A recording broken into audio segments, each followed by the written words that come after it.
Barrancos, agradecer su visita y bueno, mencionar que la decana de la Facultad de Humanidades y Ciencias Sociales no puede estar presente porque está como conferencista esta tarde en el IPES, así que no nos puede acompañar.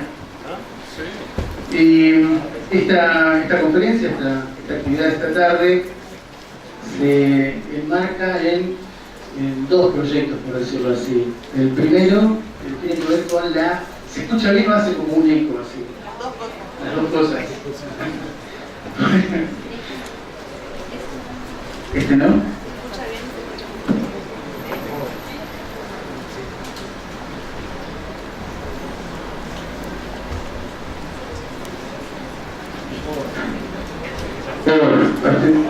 Esto se escucha demasiado fuerte. Bueno, les decía, por un lado estamos haciendo la apertura de la cátedra abierta Mujeres en la Historia Regional, Participación, Militancia y Trabajo. Esta cátedra se da en el marco del Programa Universitario de Historia Argentina y Latinoamericana y del proyecto Historia de Mujeres y Mujeres en la Historia Regional, que está aprobado por resolución de la Secretaría de Políticas Universitarias. A su vez, esta actividad se enmarca en el segundo ciclo de conferencias Ciencia y Sociedad, que está aprobado por resolución del Consejo Directivo. En el caso del proyecto de las historias de mujeres y mujeres en la historia, está dirigido por la magíster Norma Oviedo, y el segundo ciclo de conferencias está coordinado por el doctor Iván Mondar. Antes de darle la palabra a Juan Agüero, me gustaría mencionar primero el trabajo articulado entre los organizadores de este evento. Si bien desde la Secretaría de Extensión y la Secretaría de Investigación hemos venido acompañando, me parece importante resaltar el trabajo realizado por el equipo de Norma Oviedo y por el equipo de trabajo de Iván Mondar. Y a su vez, me parece que es importante y necesario mencionar, reconocer el trabajo que viene realizando la doctora Barrancos por sostener el lugar de las ciencias sociales en el CONICET, en la comunicación de la ciencia colectiva.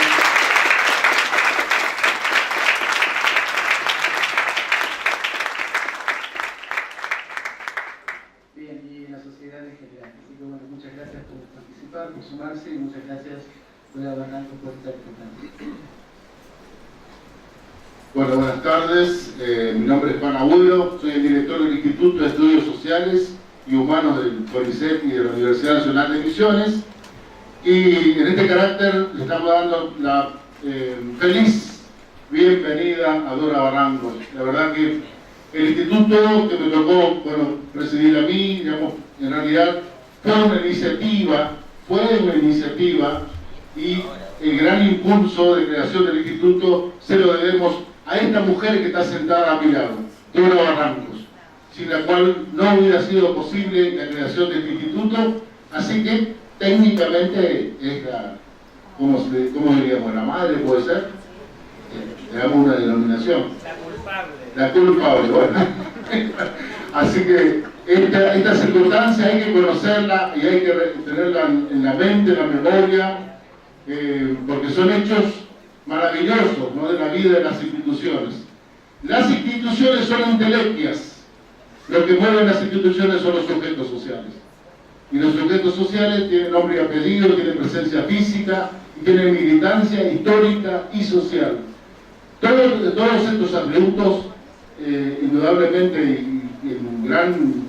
con una gran, diríamos, exponencialidad, lo tiene la doctora Dora Barrancos, que hoy nos honra con su presencia. Así que yo estoy en nombre del Consejo Directivo, del Instituto, todos los que estamos acá, en representación del Instituto, que obviamente es una promesa, es un sueño, hay que desarrollarlo, hay que materializarlo en el futuro y bueno, en este sentido, sin lugar a dudas, siempre vamos a necesitar no solamente la presencia, sino seguir con el gran respaldo de Dora Barrancos. Así que bueno, les quiero agradecer profundamente a esta gran luchadora social, a este gran cuadro político que tienen las ciencias sociales en Argentina.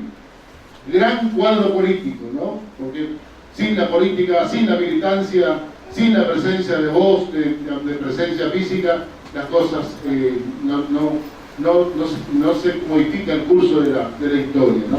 Ella justamente es historiadora, así que bueno, la historia se construye con estos grandes hechos. Así que esta tarde estamos felices de tenerla a Dora entre nosotros, la verdad que muy felices, y esto quería compartir con ustedes. Muchas gracias.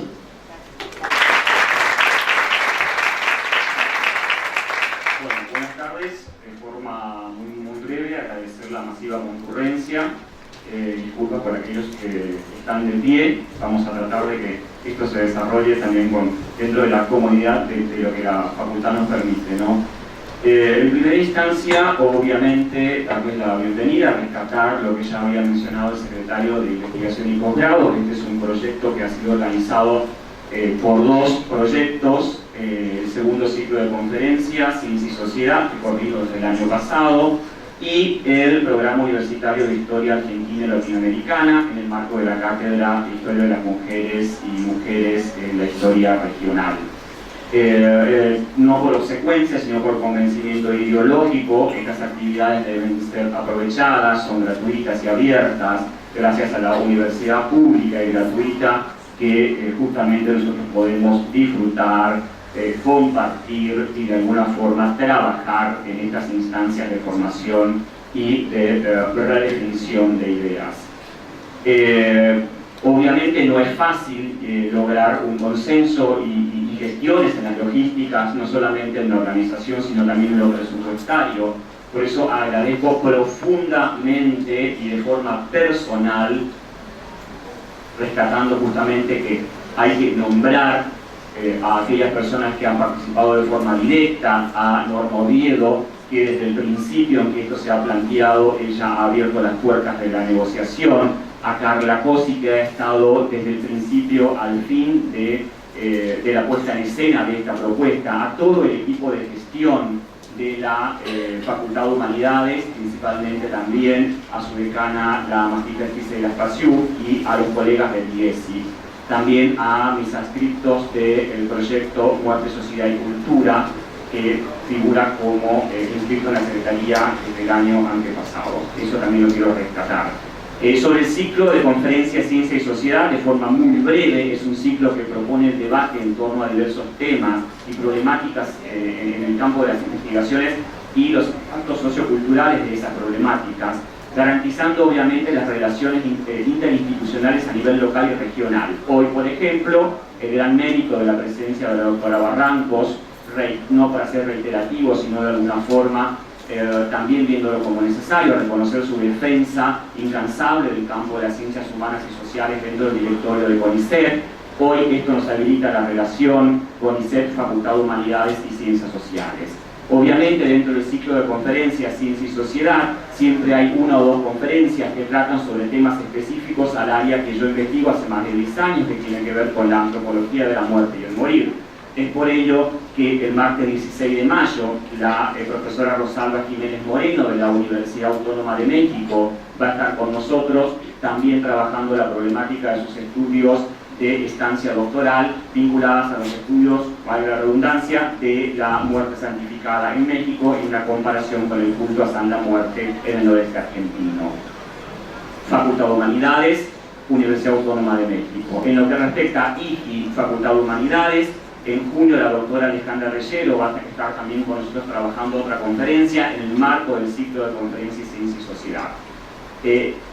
Rescatar obviamente estas cuestiones, aprovechar estas posibilidades, ya que, repito, son gratuitas y abiertas, y no solamente forman parte de un calendario académico genérico, sino que forman parte de una política educativa de la Facultad de Humanidades inscrita en la Universidad Pública y Gratuita. Gracias por estar acá y bienvenida, Dora, a este terruño misionero.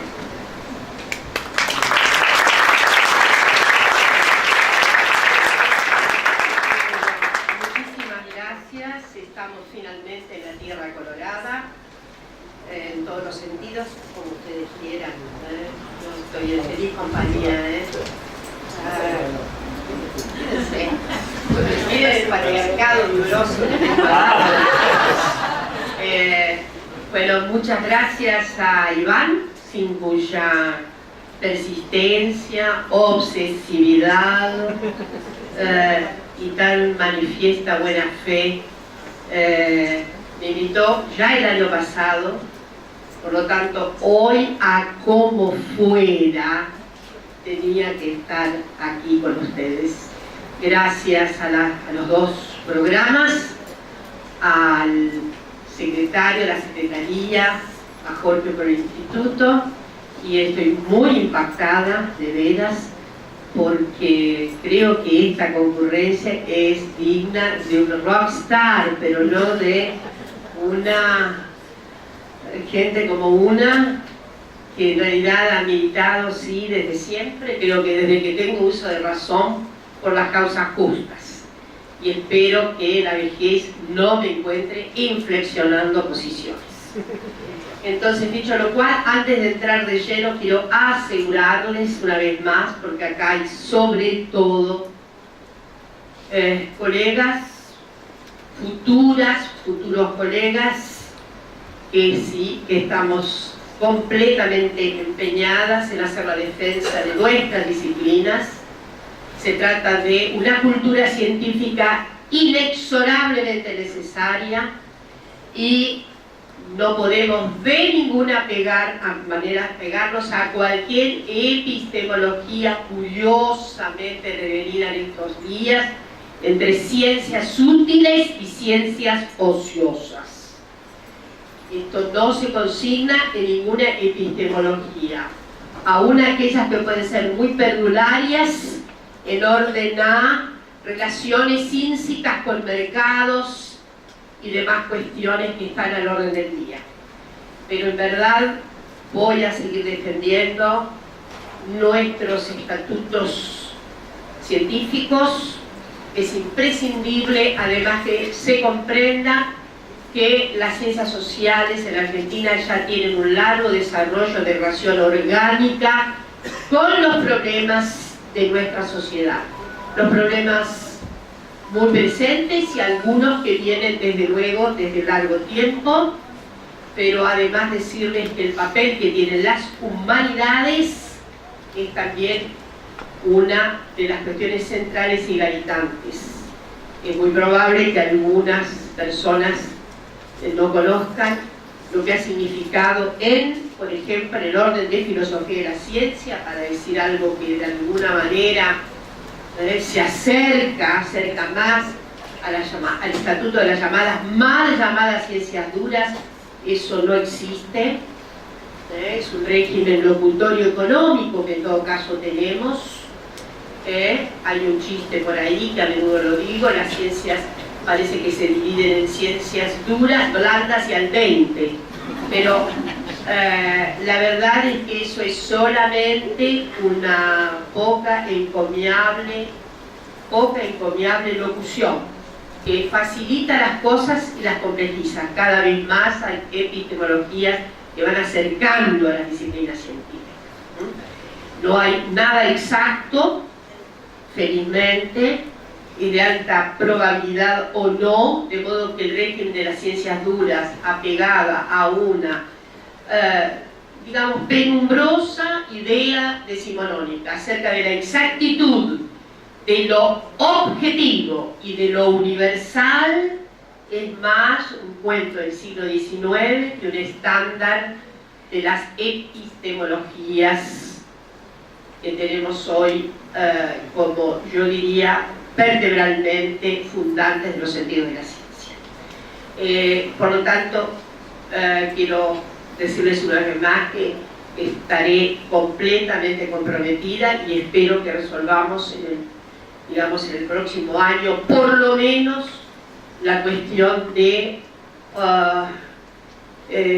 esa resolución respecto del límite que tiene la oferta ya muy menguada de oportunidades de ingreso a la carrera. La otra cuestión es obvio lo que emana de la siguiente. Intentaremos revocar estos dispositivos, yo diría, de opinión y de decisión política en torno del achicamiento del CONICET. Es una tarea difícil y seguramente poco probable que la resolvamos en poco tiempo, pero ustedes deben saber que eso amenaza el desarrollo científico de todas las disciplinas y no tan solo las ciencias sociales y las humanidades. No hay desarrollo de un país si no hay desarrollo científico y tecnológico. Y ese desarrollo científico y tecnológico evidentemente conversa fuertemente con los designios de la política económica. Por lo tanto, se ve claro que estos designios están a contrapelo de desarrollos sustantivos que no pueden eximir, que no pueden exonerar la contribución de las ciencias y la tecnología. Dicho lo cual, ahora vamos al fondo de esta, o a la superficie de esta charla. Yo he prometido que vamos a hablar de mujeres, ciencia y sociedad. Ustedes saben que el conocimiento científico se ha hecho siempre con presencia de mujeres, aunque estén completamente invisibles en la historia de la ciencia. Yo voy a recorrer algunos nombres muy importantes y muy significativos. Voy a recorrer, por ejemplo, el nombre de una de las primeras científicas muchos años antes de Cristo, llamaba Ptah. Era una egipcia, sabia y muy competente.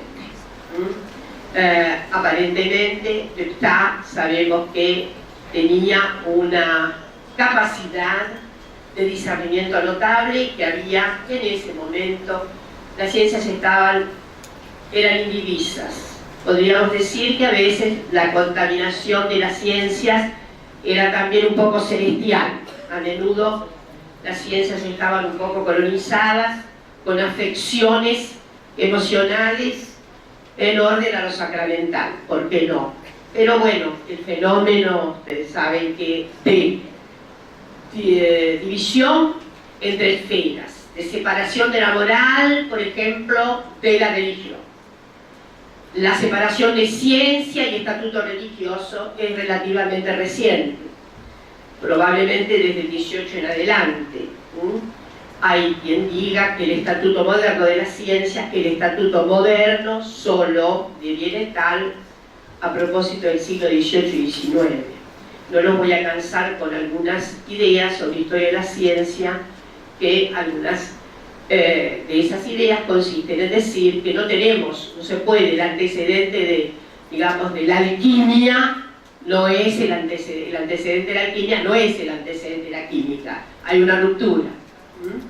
Pero no quiero aburrirlos con las teorías acerca de qué es lo que ha pasado con, sobre todo, la finalidad que tiene la ciencia, según algunos filósofos muy notables del siglo XX, que es la de crear conceptos. Las ciencias crean conceptos.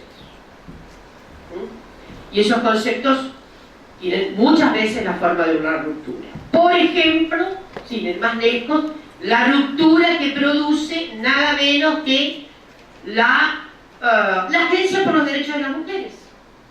Agencia por los Derechos de las Mujeres, que es del siglo XIX, no es de antes. De la misma manera que tenemos recientemente otras rupturas. Las agencias por los derechos de las sexualidades disidentes son quiebres en lo que podrían ser ciertos estatutos, sobre todo de las ciencias sociales. El significado que va a tener eso es muy notable, porque efectivamente, lentamente, sobre todo en el siglo, mucho más, de manera más acelerada, en el siglo XX, las mujeres tuvieron también un lugar en el reconocimiento, no solo político, sino en las propias ciencias.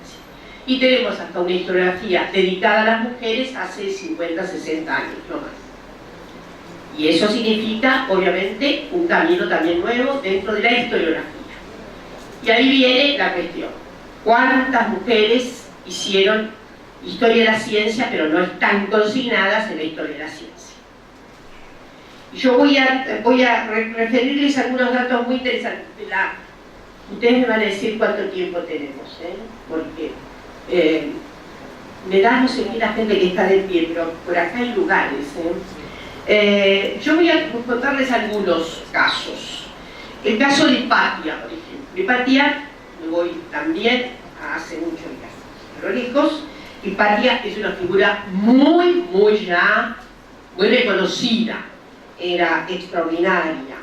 Ella aparentemente es la inventora del hidrómetro, del astrolabio, y lo notable con Hipatia es que a ella la lapida un grupo fanático de cristianos. Como ustedes ven, nadie es perfecto.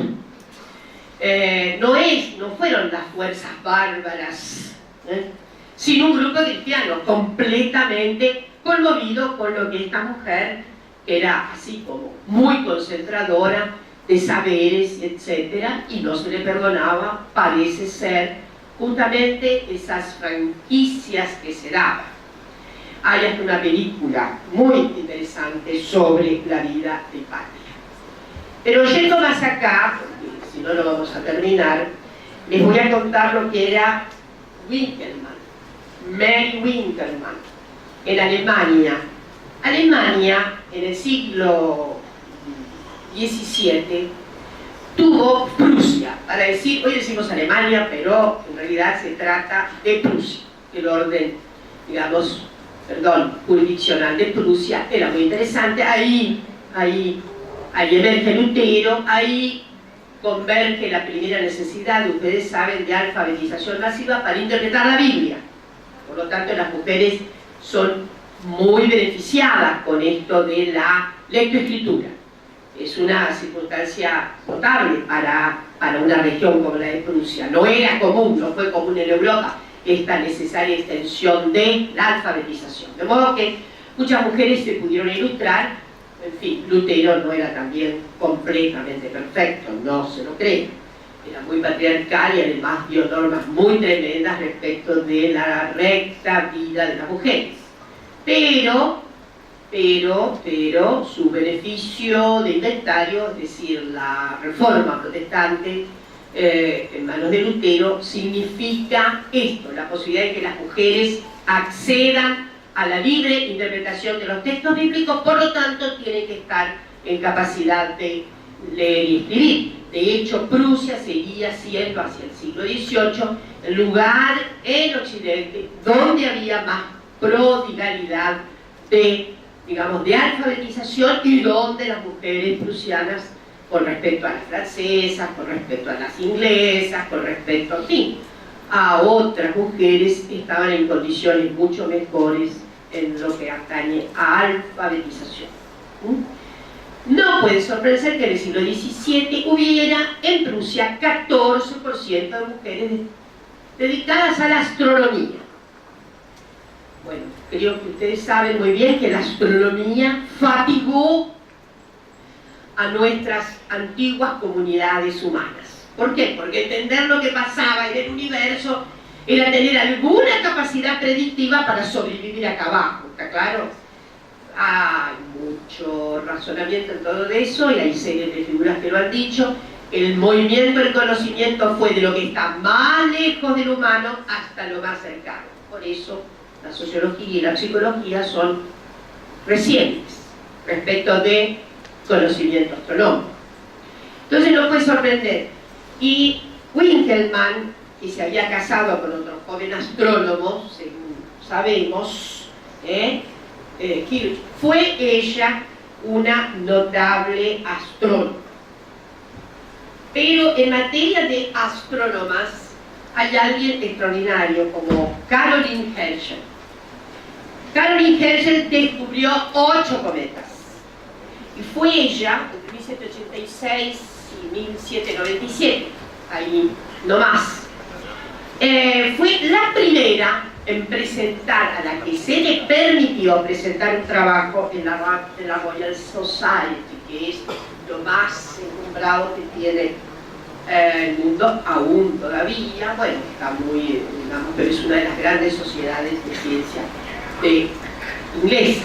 Entonces ahí, la segunda efectivamente fue una figura también muy, muy interesante, Mary Fairfax Somerville, muy, muy interesada en magnetismo y al parecer con algunas cuestiones muy intrigantes. Desde luego, cuando llegue el siglo XIX se va a encontrar muchas de estas mujeres, yo he tomado un pequeño grupo, muchas de estas mujeres pudieron hacer un camino de cierto perfeccionamiento en la información científica gracias a padres, hermanos, maridos, aunque por ejemplo Bolonia ya en el siglo XII tenía una catedrática muy interesante, y en realidad lo notable es que a medida que se perfecciona el calibre de esto que hoy llamamos universidad, en el siglo XIX hay un salto muy notable en materia de organización de las universidades, etc. Las mujeres no caben en las universidades. No se admiten mujeres en las universidades. Con lentitud se abrieron algunos colleges en Estados Unidos, por ejemplo, en la región bien al este. Hay algunos que conservan esa tradición de mantener solo mujeres.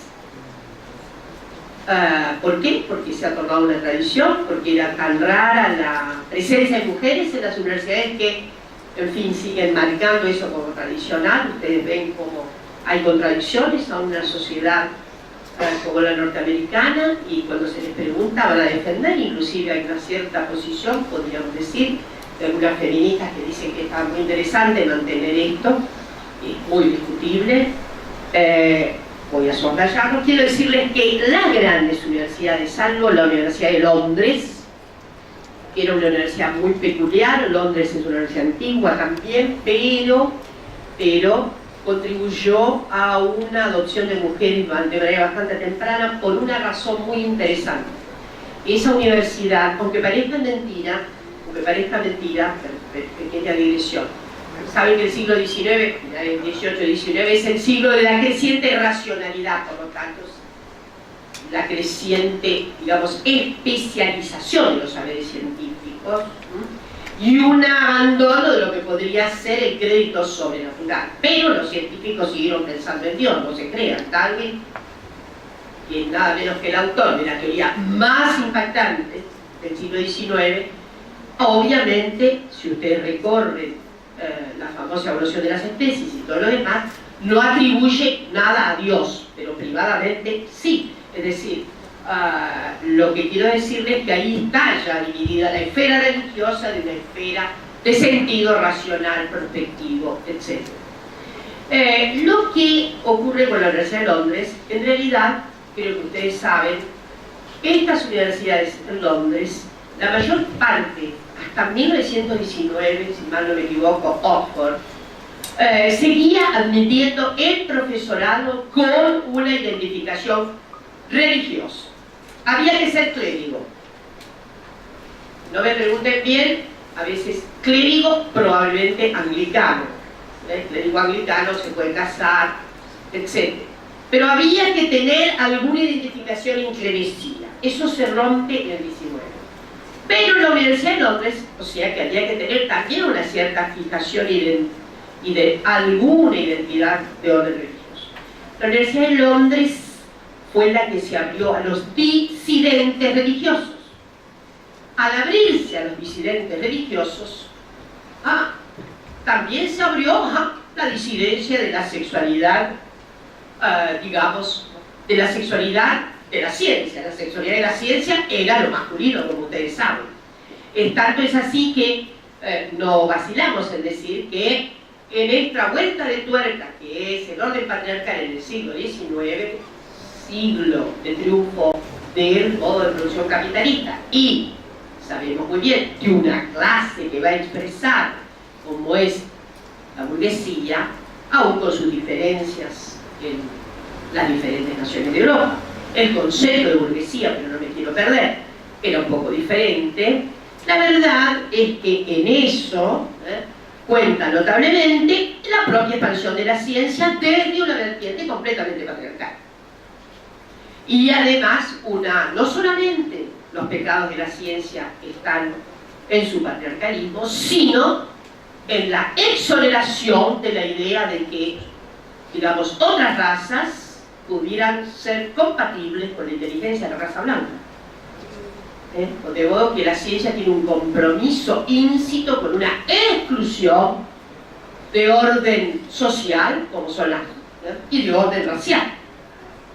Entonces, no me quiero perder mucho, la cuestión es que, bien, en el siglo XIX, por tantas y tantas contradicciones, las mujeres también no van a ser exoneradas de las posibilidades de los derechos que van ganando a los varones, sobre todo el derecho a la ciudadanía, digámoslo, de modo que saben que no podían votar, quedaron excluidas del voto, etc. Y no puede sorprender que la exclusión de las universidades fuera tan notable. Lentamente se van abriendo. Oxford y Cambridge en la segunda mitad del siglo XIX va a dar lugar a las mujeres, con la siguiente salvedad. Estos dos grandes sistemas ingleses, Oxford y Cambridge, admitían mujeres. Mejor revisen la historia, es muy dolorosa en algunos casos, el grado de humillación que eran objeto de las chicas en esos primeros college, etc.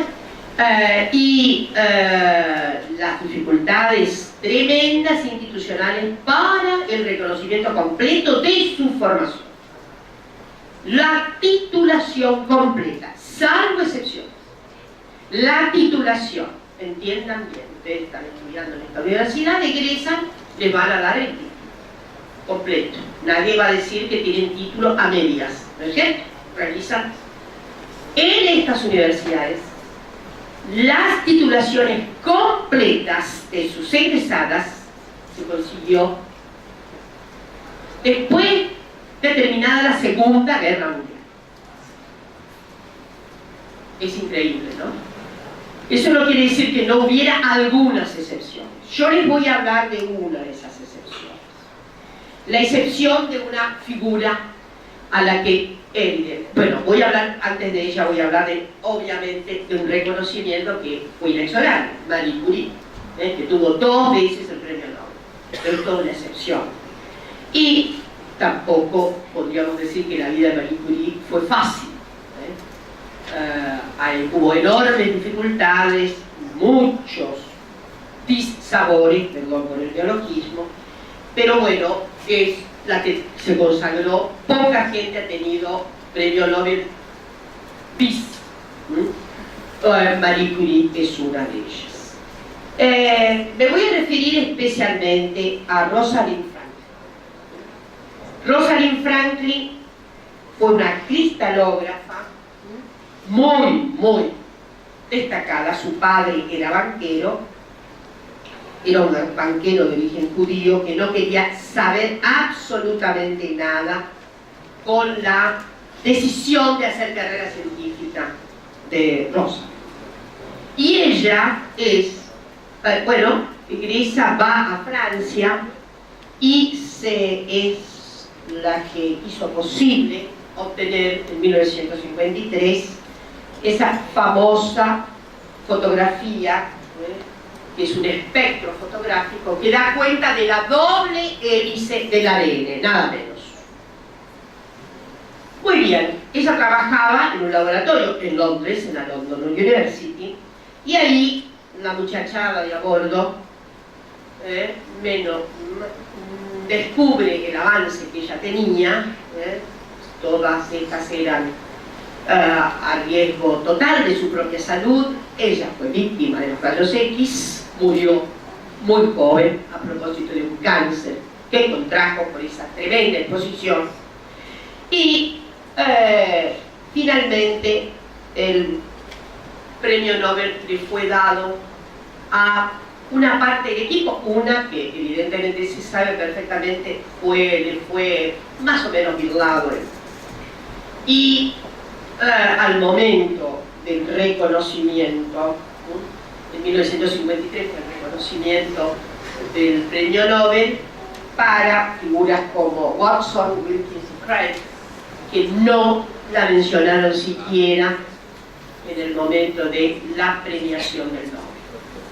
Actualmente, felizmente, Rosalind está siendo muy reestudiada, hay unos muy buenos exámenes, pero he ahí la prueba reciente de la exclusión de las mujeres en el reconocimiento científico. durante, digamos, el siglo XX, la expansión de algunas disciplinas fue particularmente notable. Pero yo no quiero dejar de evocar el surgimiento de la historia como disciplina científica, que también deviene tal al calor del desarrollo de las ciencias. La historia comienza a ser científica, todos van a recordar a von Wright y a una leva importante de figuras que van a conmover efectivamente la estructura de la historia en orden a interpretaciones que nada tienen de sacramentales. Esta es la diferencia.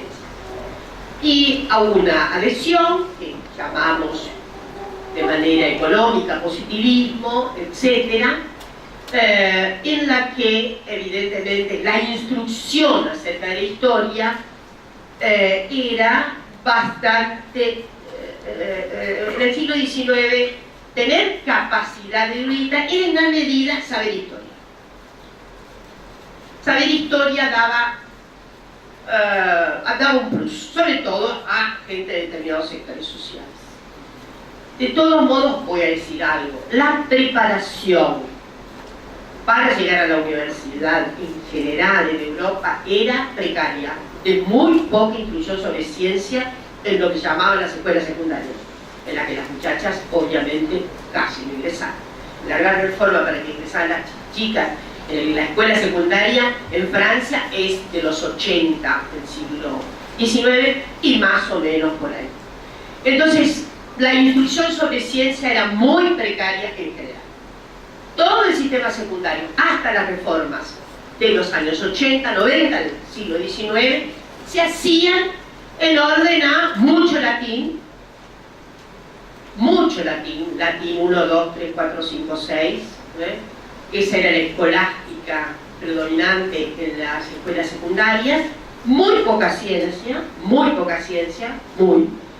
salvo justamente alguna reforma que se va a hacer en Alemania y que luego va a cubrir, por lo cual hay a veces una designación sobre moderna o algo que tiene que ver con esta mayor captación de formación científica. Las mujeres, insisto, excluidas, de modo que eventualmente algunos sectores prodigaban una formación en los propios hogares. Insisto en la idea de esta porque antes de entrar al siglo XX, digo, hay que pensar que la propia formación secundaria para las chicas es más un producto de fines del inicio del XX. En Argentina una podría decir gran extensión a mediados del siglo XX, ¿cierto? Entonces, gran compenetración patriarcal de los saberes científicos. Se ha dicho que inclusive a menudo en los animales de laboratorio, sobre todo para pruebas de inteligencia, se usan machos. Es una devoción articulada del patriarcado. De la misma manera que quedaban por fuera regímenes muy interesantes para pensar en una desarticulación patriarcal de las ciencias. Sin duda, hay algunas figuras que quedaron muy solapadas, como por ejemplo la misma esposa de Einstein, Mileva Mavic. Es interesante, porque ustedes saben que cuando Einstein ganó el premio, le pasó un cheque a Mileva. Pues las buenas lenguas dicen que Mileva fue fundamental en la construcción de nada menos que la teoría de la relatividad.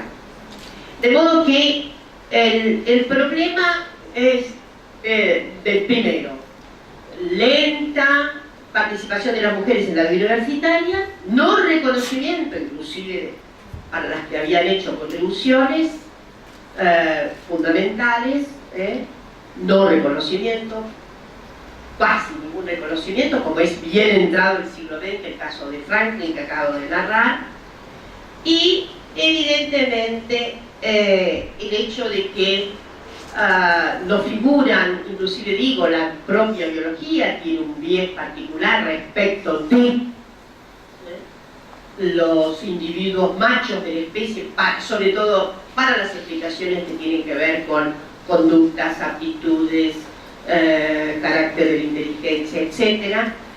Y podríamos decir que me voy a referir muy particularmente a la Argentina, en donde no dejó de haber mujeres en la ciencia. Las mayores posibilidades que tenían las mujeres para hacer una carrera y tener algún tipo de reconocimiento y tal vez interferir con mayor visibilidad por parte de los varones en la creación, bueno, ya reconocida, ha sido la medicina. La medicina en el mundo fue una de las nuevas carreras que se abrió para las mujeres.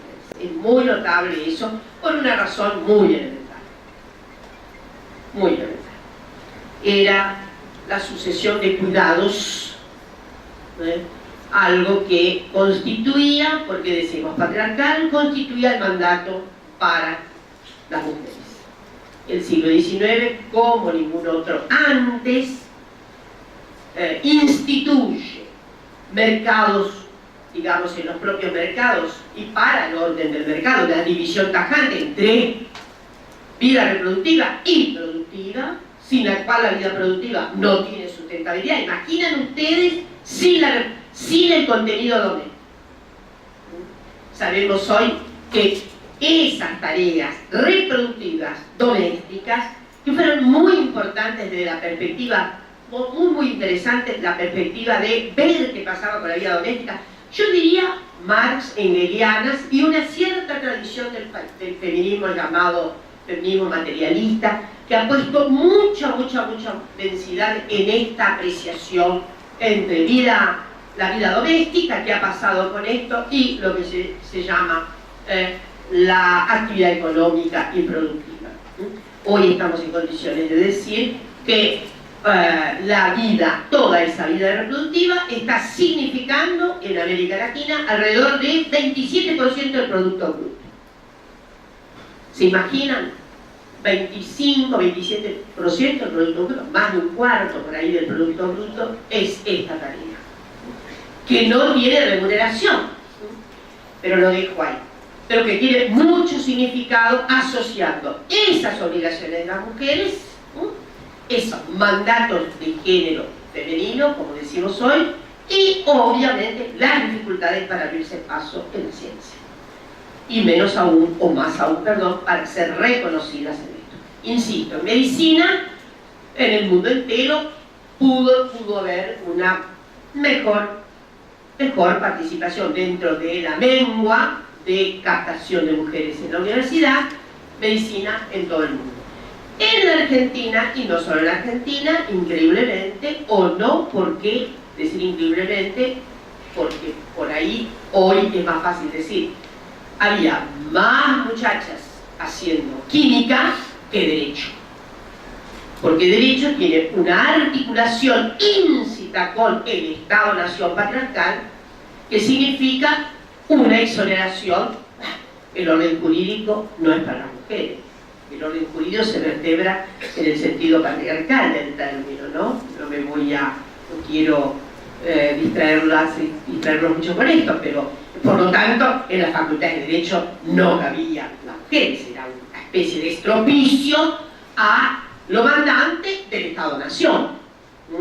Entonces, por eso no puede sorprender, digo, parece increíble hoy, porque si hoy cerramos, ¿dónde están las mujeres? Están en Derecho, probablemente, más que en Química. Pero Química, sobre todo Bioquímica, fue un lugar bastante interesante para las mujeres. Yo misma he hecho el reconocimiento de, en los años 20, inicio de los 20, algunas muchachas, un bastante pequeño grupo de muchachas, y pude entrevistar, ambas han muerto ya, a las dos químicas de ese periodo, que cumplieron 100 años y que representan inclusive ahí sí estas condiciones de posibilidad de lo femenino enraizan con la clase, obviamente con las posibilidades que tienen las clases sociales.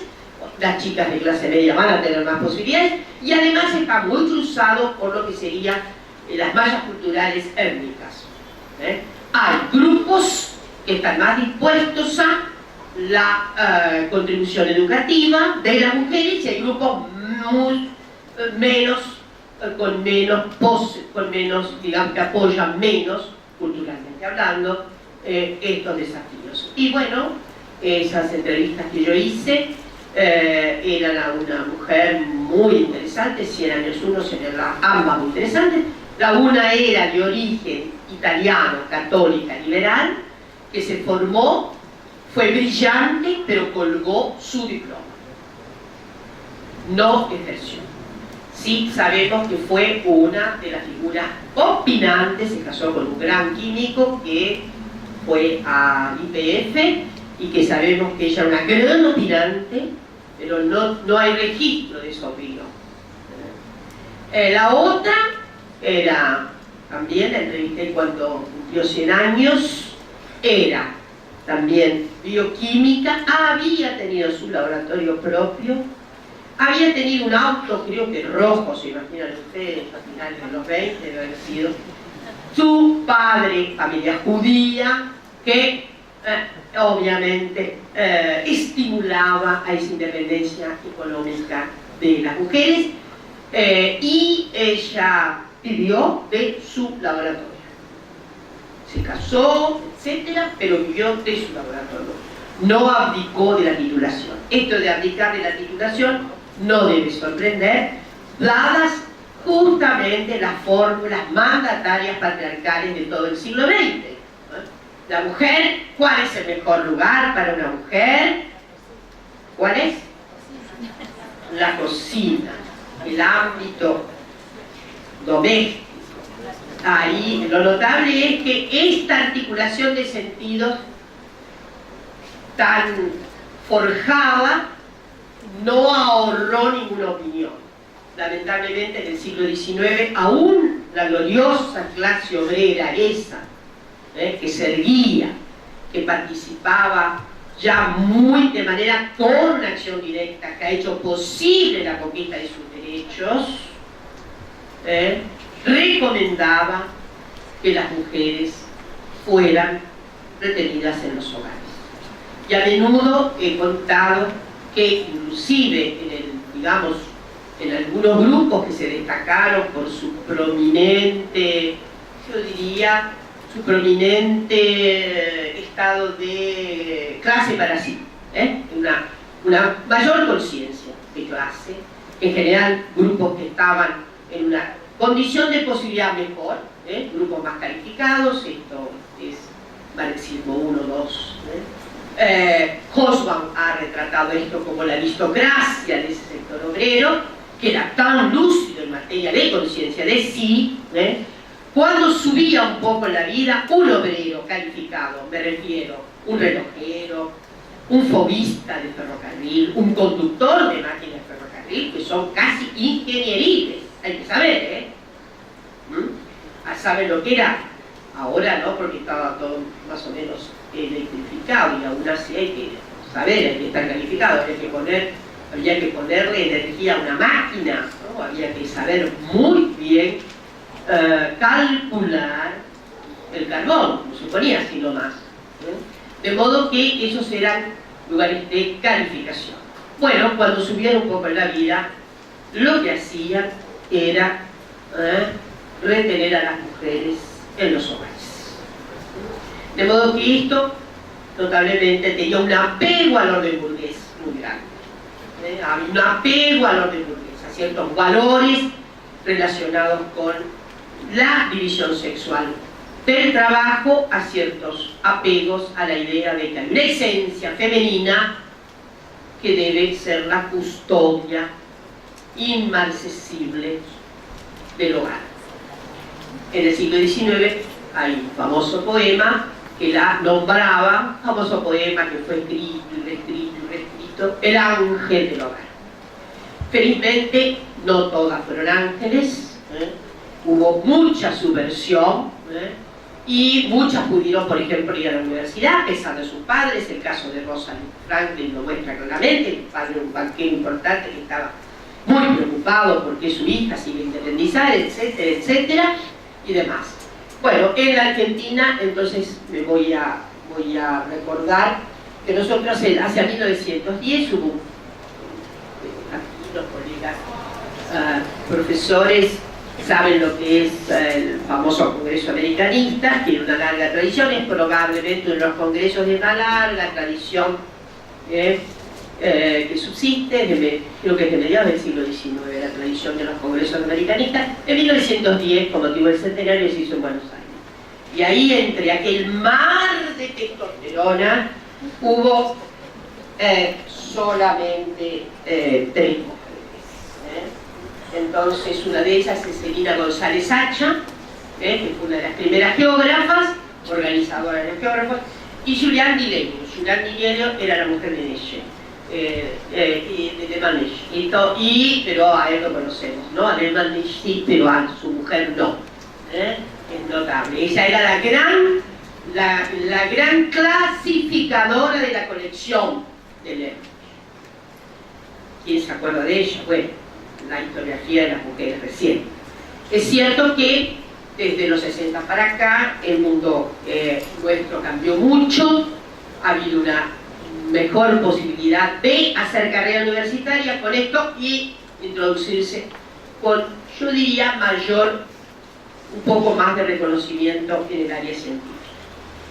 Voy a dedicarme ahora a las cuestiones del presente, desde luego. La Argentina, les voy a dar una buena noticia. En este momento la Argentina, desde hace creo que 2 años, figura en el mejor lugar del ranking internacional de mujeres en la ciencia.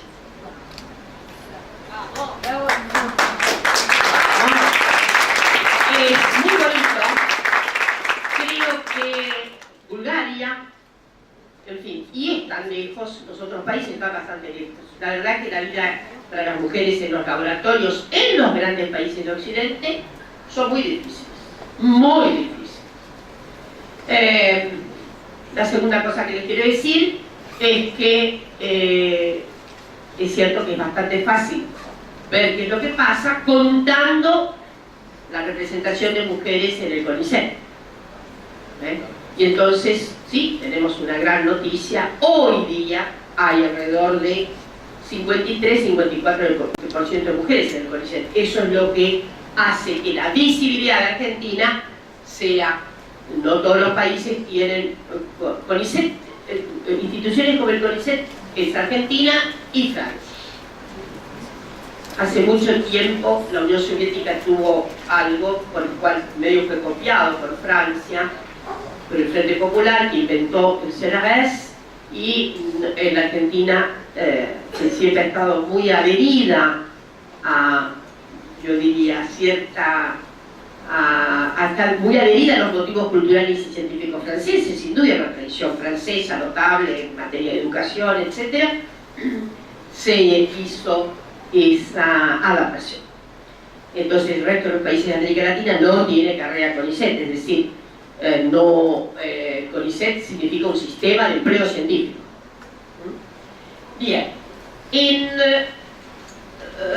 orden a esta mayor representación de las mujeres en la Argentina estamos bastante felices. Ahora, hay que ver dónde están las mujeres. Esta es la región. Y la pirámide habla por sí misma. La mayor cantidad de mujeres están en la base de la pirámide. Hay casi 60% de mujeres en el nivel de asistentes.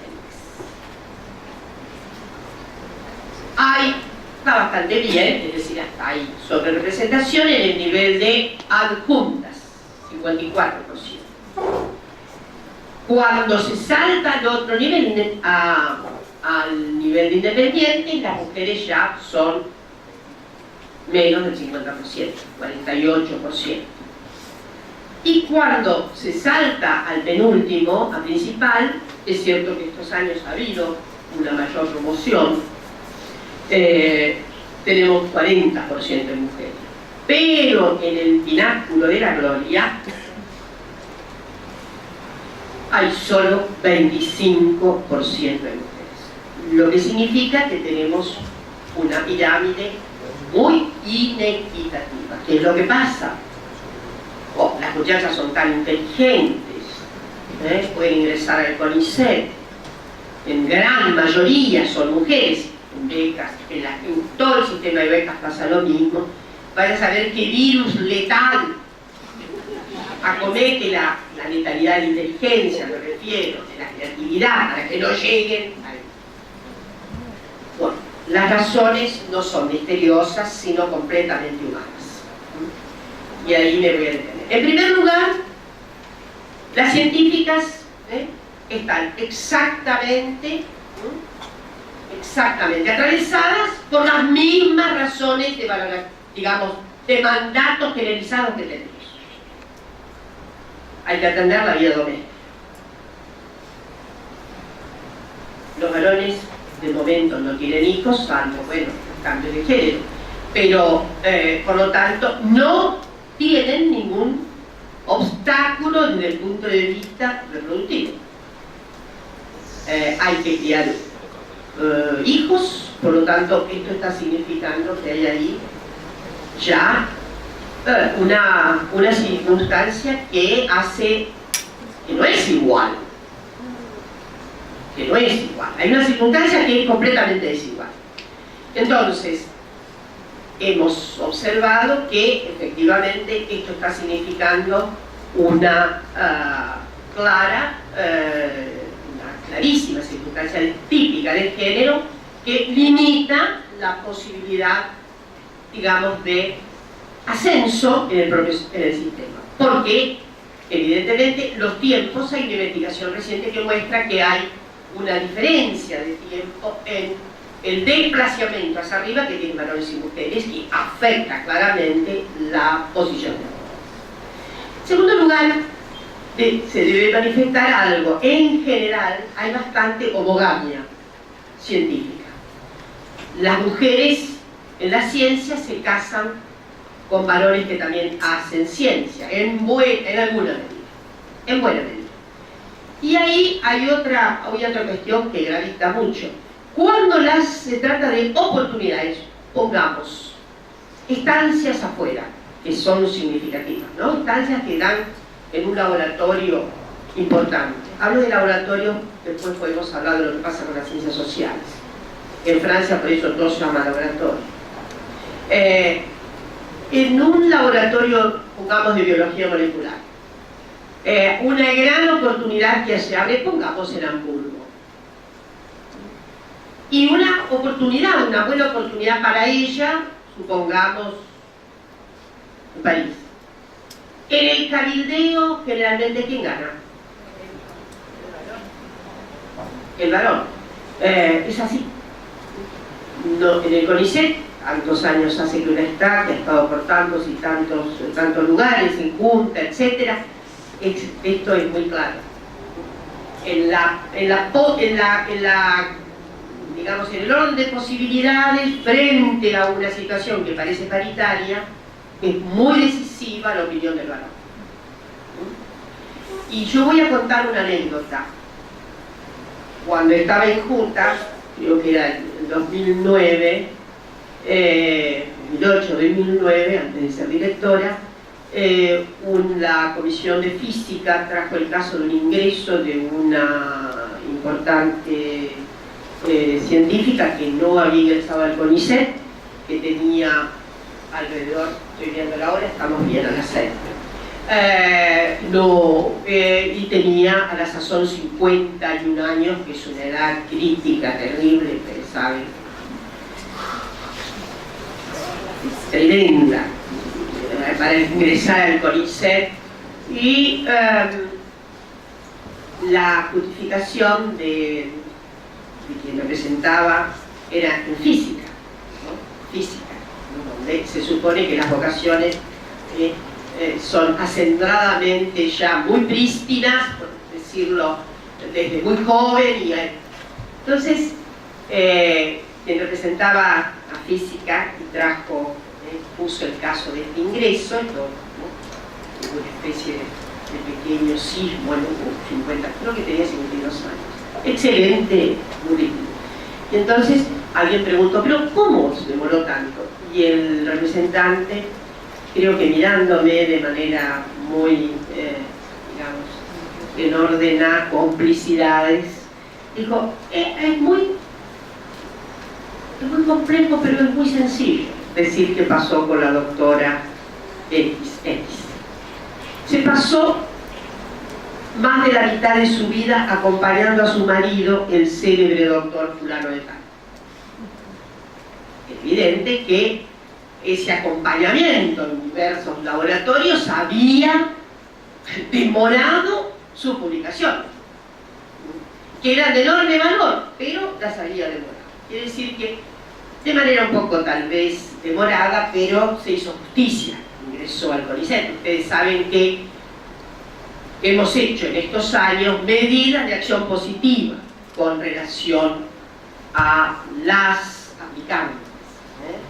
Esa medida de acción positiva hizo un reconocimiento muy elemental.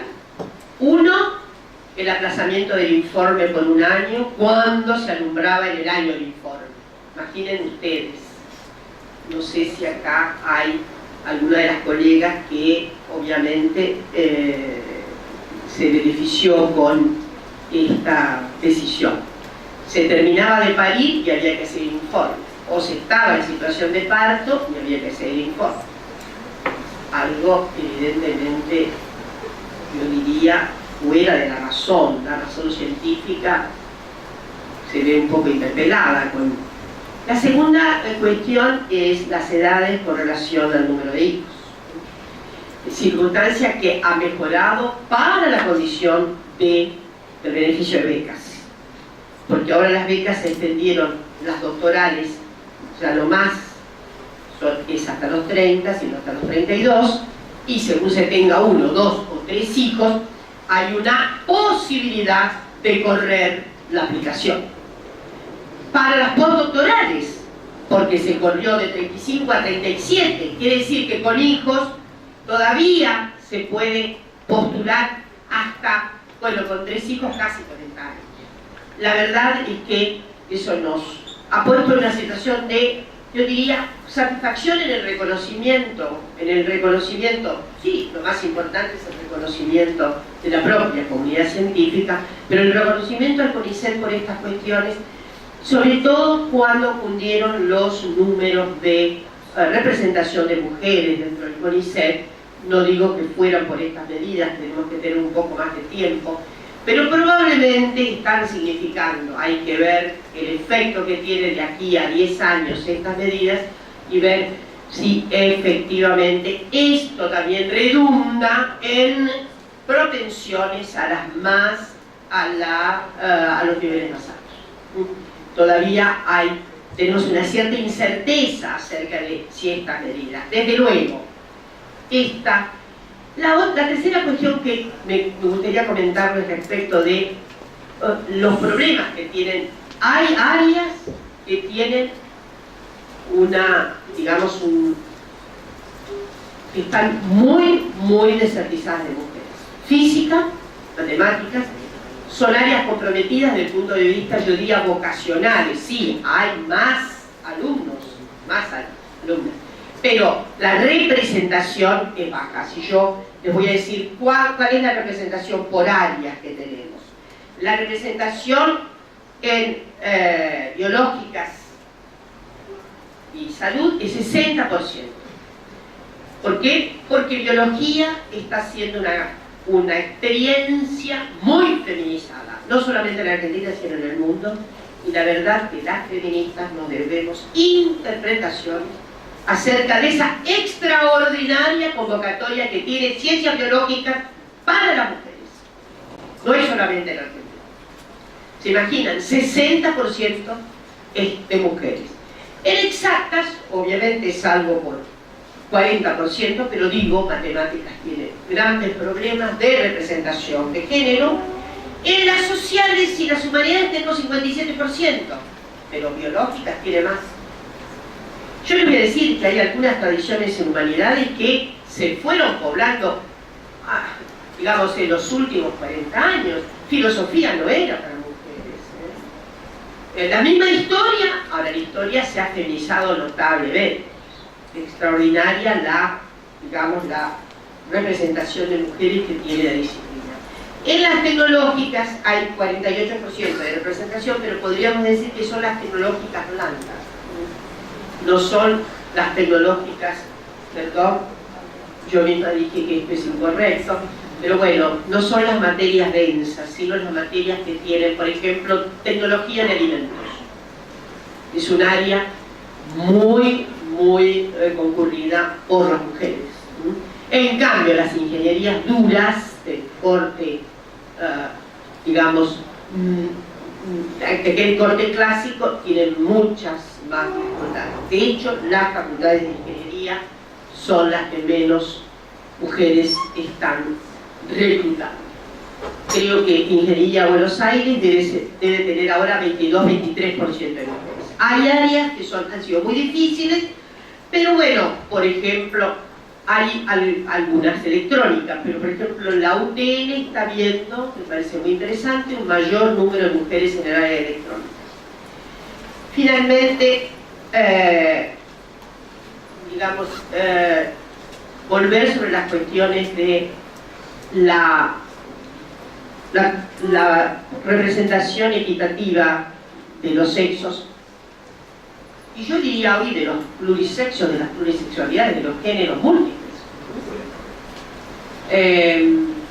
Tiene que ver no con una cuestión de si las mujeres le ponen más emoción a las ciencias. Esto es verdaderamente desatinado. Las mujeres no son ese manejo de emociones, no son una tropelía neurótica que vive con lo neurovegetativo en la ciencia. Los hombres se emocionan muchísimo, forzados están a expresar menos sus emociones, aunque han ganado mucho más en estas temporadas, no tengo duda, se han aflojado, son más llorones, felizmente, y además ahora hay una cierta dimensión de la ternura que pueden expresar. Hay un famoso sociólogo inglés, Raymond Williams, que yo estoy segura que muchos conocen, que en uno de sus textos preciosos, que se llama Solos en la ciudad, Raymond Williams, que no tenía nada de parecido a lo que podría ser análisis de género,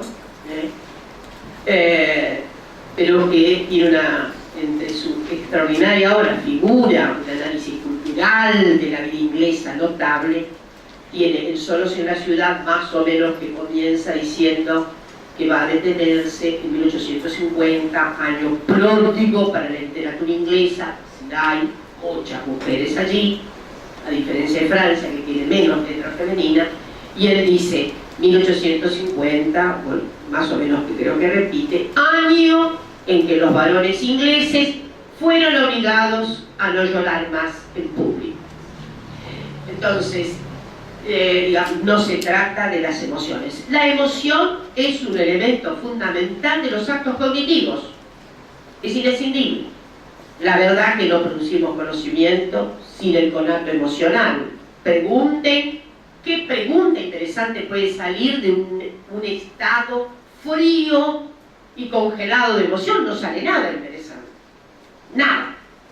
La emoción es un elemento de constitutividad en lo que es el movimiento cognitivo, en lo que, digamos, en lo que va elaborando, en lo que fabricamos como conocimiento. El conocimiento lo fabricamos, lo estructuramos, lo armamos, según dice una buena tradición constructivista a la que una se apega.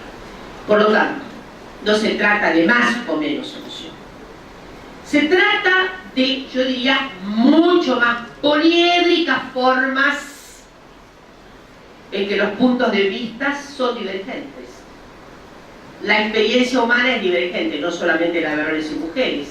Digo, la ciencia se condimenta extraordinariamente con los beneficios de la democracia científica. La democracia científica es fundamental. La ciencia no se hace con un grupo excelso.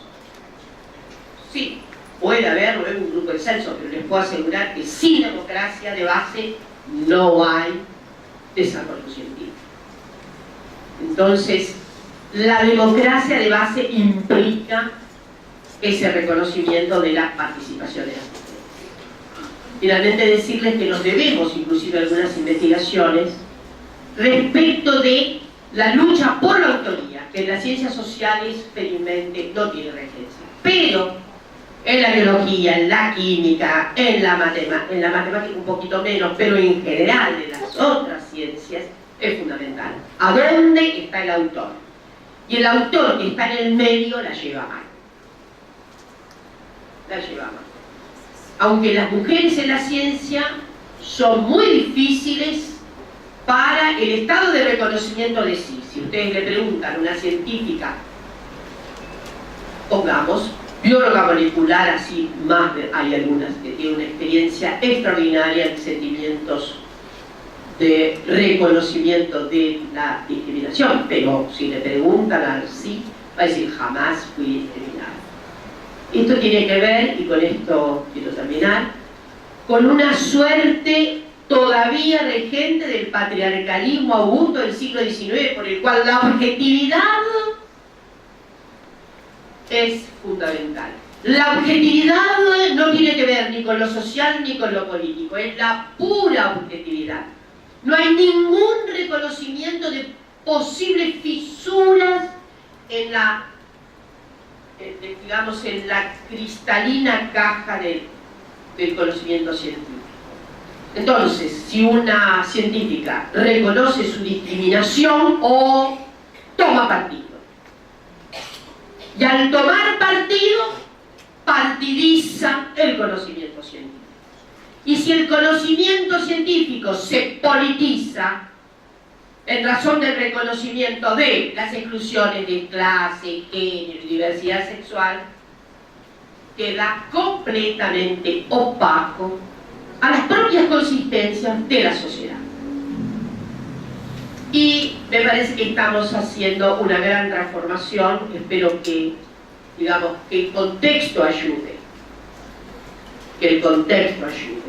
Pero me parece que de una manera mucho más interesante que hace inclusive 25 años atrás, podemos decir que finalmente las mujeres, como otros excluidos, están reconociendo la partidización histórica que han tenido las ciencias,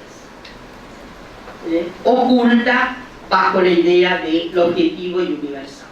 Lo universal siempre ha sido un punto de vista y lo objetivo, el dominio, quién sabe, de un interés monovalente.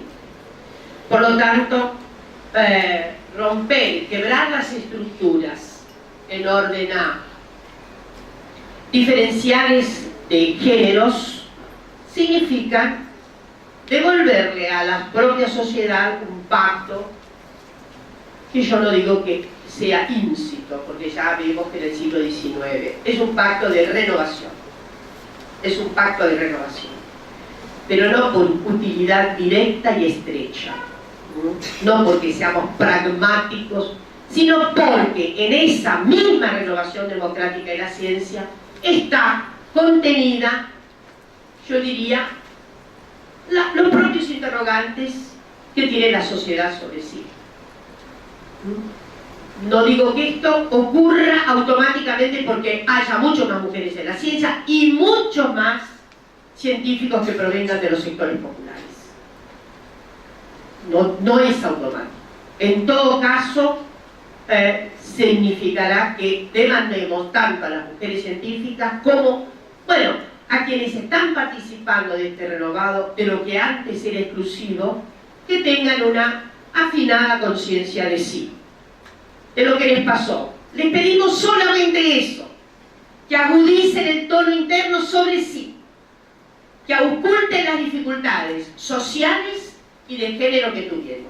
Y yo creo que eso será, quién sabe, cuando las cosas puedan mejorar, la condición de posibilidad de otro gran salto en la ciencia y la tecnología argentina. Bueno, listo.